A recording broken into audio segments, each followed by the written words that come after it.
Hello, friends from the comic world. My name is Hector, And my name is G. and we're here to talk to you about the collected editions and graphic novels coming out on February 2024. G and I work for Penguin Random House, so the titles that we talk about in this video are from the publishers that we can sell into those markets outside of the US. And also note that we are on social media. We're on YouTube, obviously, where you're watching this video, but we're also on Instagram, on X, Twitter, and Facebook under at PRH International Comics. So make sure to find us, follow us, like, subscribe, all the cool thing you can do. Press every button that you see underneath our posts, basically. And the way that these videos work, if you haven't seen them before, is that we go through a few of our picks, our favorite picks for the month, and then we go into a few slides showing you some highlight titles that we think you shouldn't miss on. And then after that, we'll leave you with the rest of the list for the month. So without further ado, let's take it with the first pick. I believe it's one of my picks, right? I think it's me. Oh, it's you first. There Yes. you go. It is I'm you. starting off with Blade, Volume 1, Mother of Evil, Brian Hill. I picked this because I've been hearing great things about the single issues, which I'm sad that I didn't pick up. So I'm glad because this is going to collect the first 5 issues. So we have this ancient dark power that's been simmeringly quiet for centuries. Blade himself is the one who unknowingly unleashes it. And it's the Marvel's entire supernatural underworld have to come out of hiding, are coming out of hiding and demanding that he handles it. Just essentially pay a pound of flesh for his mistakes. So a lot of blood and blackmail and such that is happening here. And this is something that I am very interested in, so I wanted to pick this up. This is something that I think that you should pay attention to for the month of February. And then, of course, we have this before the movie in 2025 with Mahershala Ali, who and really excited for the film as well. That's due to come out. Unfortunately, it got pushed back, but it Yeah, happens. We like have more most time to movies. read up Yeah, on his character beforehand. So yeah, yeah. yeah. And I do want to mention also, there's a couple of artists on this. Valentina Pinti is one of them. The other one is Elena Casagrande, which is one of the Marvel Stormbreakers for this uh, current class that we both have been following. It's great artists. So I just wanted to mention it. Add it. Sorry. Oh, no, good. Good. I just realized it. Mhm. Yes, and the next is one of my picks is Creature Commandos presents Frankenstein, Agent of Shade Book One. So many of you have heard about this. It's been on the news because I mean about Creature Commandos because it's one of the things that James Gunn, as new co-president or CEO of DC uh, Studios, has mentioned that he wants to bring to the screen as in live action. And so this is bringing back some of the stories for this one character in specific, which is Frankenstein. It's uh, part it. I'm gonna read what it says on the description. Spin it out. DC's New 52. Frankenstein works with the government organization, the Superhuman Advanced Defense Executive, SHADE, with this team, the world's most famous monsters protect humanity from supernatural threats. And Frankenstein is part of the network of strange beings who work for an even stranger government organization. And he can protect the world from threats even more horrifying than himself. And since he's vilified for who or what he is, will he even want to take on this mission? So it's sort of like Doom Patrol meets Suicide Squad meets the Universal Monsters. So it sounds very cool. I haven't read any of this before, so I'm really excited and looking forward to reading on Creature Commandos. And obviously, the plan is that they're going to keep bringing back some of those stories. So be on the lookout. And again, every time James Gunn tweets about something that he's planning to do for the new MCU, DCU, sorry, uh, people just run to the stores to get it and read it. So make sure you stock up. And before anybody says, I know people are going to say, oh, but it's the Frankenstein. Isn't it Frankenstein's monster? And I always have the argument that Frankenstein's monster should be called also Frankenstein because if he's technically his son, so we should have the same. So if anything, we should call him Frankenstein Jr. But that's a whole argument for another video. I'll post about it in a separate channel. Anyways. All right, next up I have King Cheer, which is a play on King Lear. So this is a contemporary graphic novel that reimagines that Shakespeare play as a queer dramedy, as you'll see here. So the cheer captain, Leah, steps down months before graduation, and the team is shocked by that because you're going to graduate, so why would you step down when you could just finish out the year? But she's basically, Leah is waitlisted by her dream college, questioning her identity, suffering from senioritis, and just needed to put down the pom-poms of being a captain and focus on her future. So that's why she is considering stepping down. But there's a competition for captaincy to become a captain. That was hard for me to say. But that goes awry, and there's power-hungry twins that are trying to take command of the squad. Immediately, it pits cheerleaders against the basketball team in a fight for glory. And you're like, how does the basketball team get involved? But that happens. As it happens. Yeah. It happens. It happens. So they fight for glory. It's just like pom-poms shaking, hearts are broken. Only one person can heal the rift between the teams. But first, she'll have to heal herself first because before she could heal the team that she was trying to like leave behind. This I just immediately Hector was like, "Oh yeah, this is something that you would definitely pick," Yeah. and for sure it is. So, yeah, I'm really excited for this. Yeah. And I love that.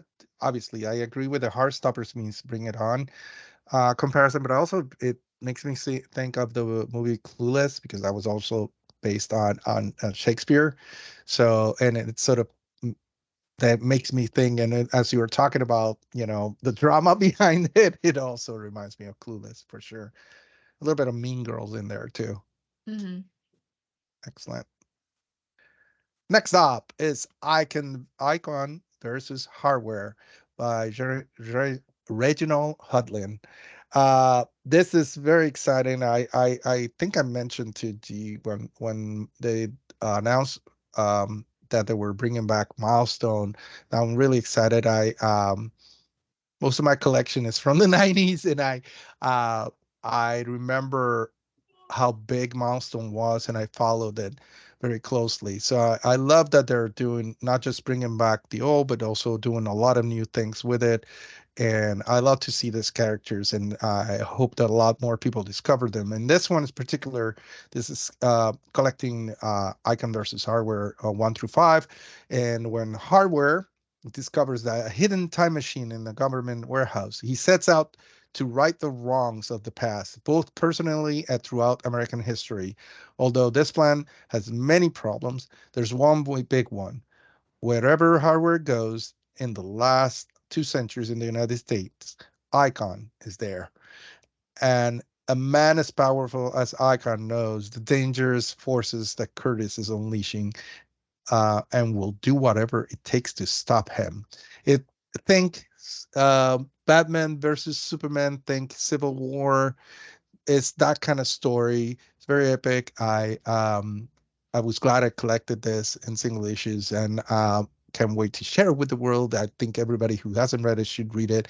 And another thing I want to point out, there's a very cool team of creators on here. It's not just Reginald Hudlin. Leon Chiles is also another writer. Artist Dennis Cohen, um, there's a bunch of them, but I also want to mention one of my favorite, which is Jasmine Flores Montañez from Puerto Rico, because I always mention her whenever she's involved with any project that we sell. So please check it out, uh, and check out everything that is coming from Milestone, the new Milestone initiative. So it's out there.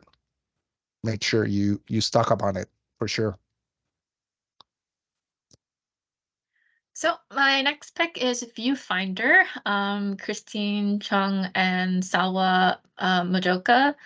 And I picked this because it's for fans who like Shantan, who I really much enjoyed. Their Arrival was such a huge hit when that came out.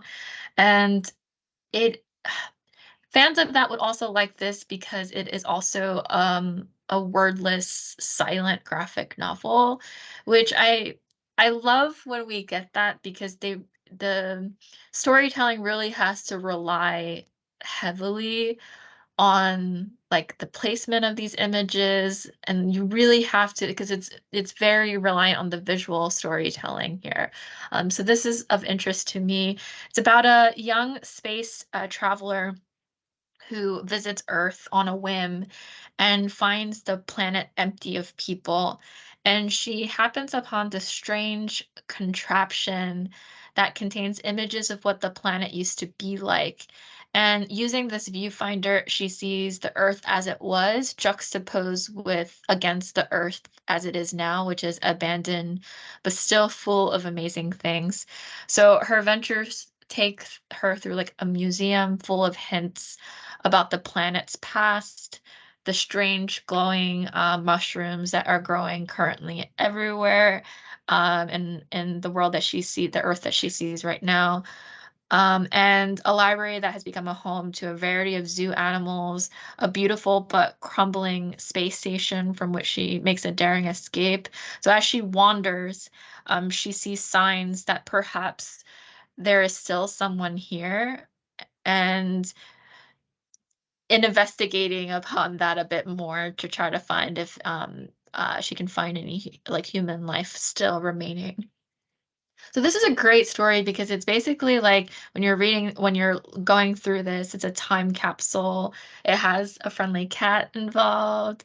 And it's just like this looming mystery as like you're watching this character like go through on this journey. So this has beautiful, captivating art.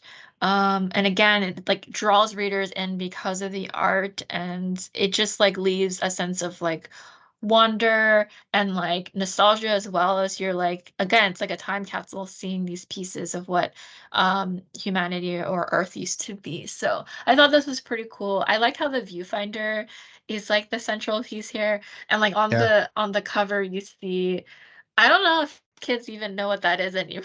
I was gonna ask you, did you own a viewfinder growing up? Because I I had didn't many viewfinders growing up. I didn't own one, but I remember in school I we would have that, and like I remember putting in different like circular The slide thing. Yeah, discs yeah, to yeah. slide through and like flip through it. So yeah, I don't know I if these kids these days, I I don't don't know if they would know. know. Yeah, and I don't know if you know, but it wasn't just because I think lately I don't know if they do it anymore, but it used to be that Disney, for example, they would sell you the discs separately, and I would get excited about, oh, we're going to the toy store and check out the new ones that were coming out. It's sort of like, whenever you're checking out a new comic book, basically, Yeah, pretty to much. see what's And I new. also wanted to comment that it doesn't mention anywhere, but I'm surprised it doesn't, but it gives me a lot of vibes of the Little Prince. Obviously that's a little bit more philosophical and intricate story, but yeah, I it also gives me that sort of feeling and vibe with the little girl Mhm, flying in by herself, just being a space person, flying around this different planets, which is awesome. mhm. Yeah, really cool. Very cool. Very cool pick. And then my next pick. It's probably one of my favorites from this year. I collected this also. It's issues 1 through 4, a miniseries. Marvel Unleashed by Kyle Starks and illustrated by Jesus Hervas. And shown here a cover by David Valdion. This is this surprised me. This was I didn't expect it to be as cool as it is. I picked it up because I was curious about it, but also because of the beautiful covers, and um and because I love these characters too. And I'm gonna read a little of the description. Is justice has teeth.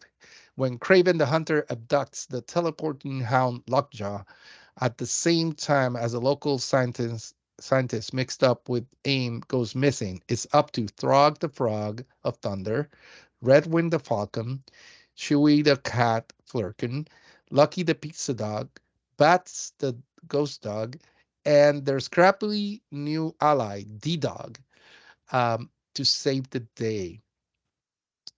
So yeah, so it's a story of a team of pets kind of investigating this uh, sort of disappearance of Lockjaw, but also these other scientists. But it's one of those stories where it starts with that, and then they after they find one clue or they follow one clue that sort of brings up another clue and makes the case bigger and bigger and bigger. There are a few cameos by some of the superheroes, but really is through the eyes of the pets. There are other pets stories at super pet stories out there, um, and there are some other ways that stories develop. But this is a really cool one. It's not just about the pets; it's also that Carl Sarks created this very cool mystery with a lot of humor, with a lot of heart. It has so much heart. It's really for pet lovers, but also for people who love sort of very touching stories about friendship and the friends that you find along the way. It's a little bit of a road trip, but it's really more of a mystery story. Again, it's one of those that I think it would surprise everybody.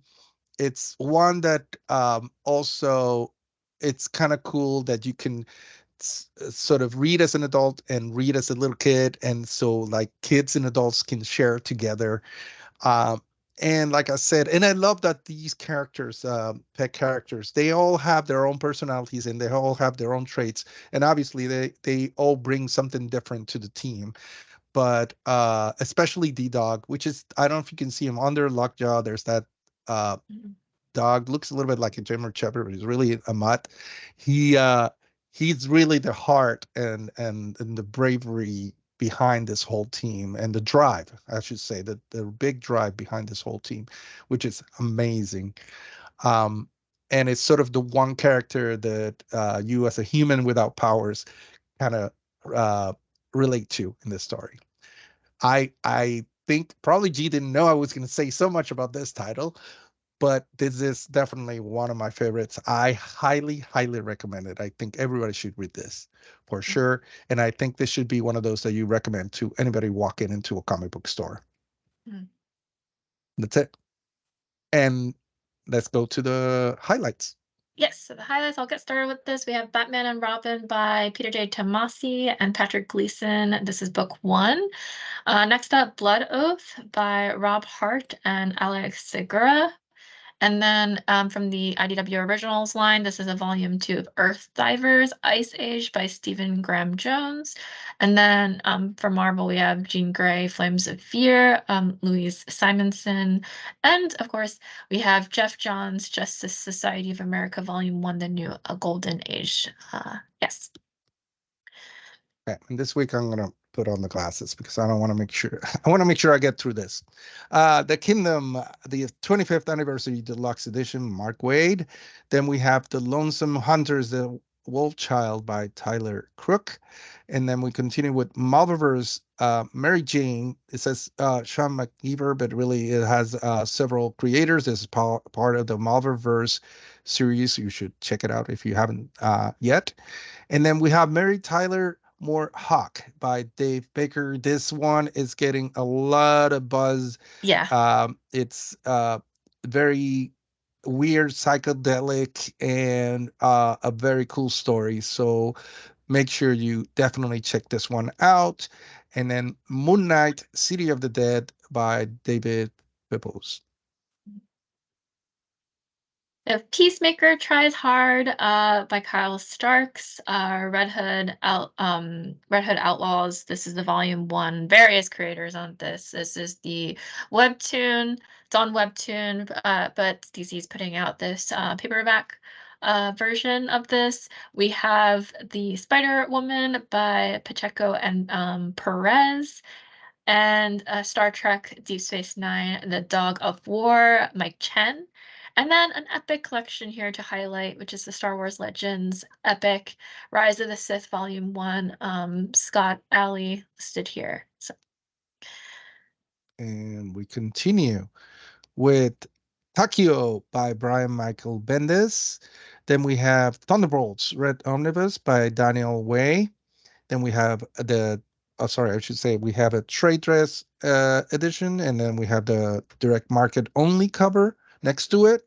And then we also have Ultimate Comics Spider-Man Death of Spider-Man Omnibus, new printing by Brian Michael Bendis. And we also have a regular trade edition, and then we also have a direct market only cover to the right, to the far right.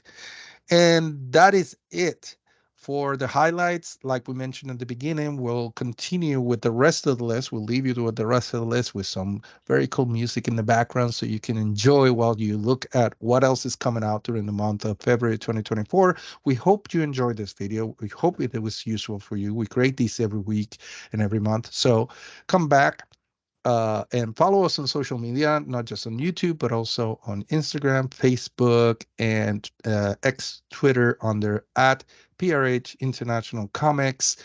And that's it. Thank you so much. See you later. Bye. hey everyone.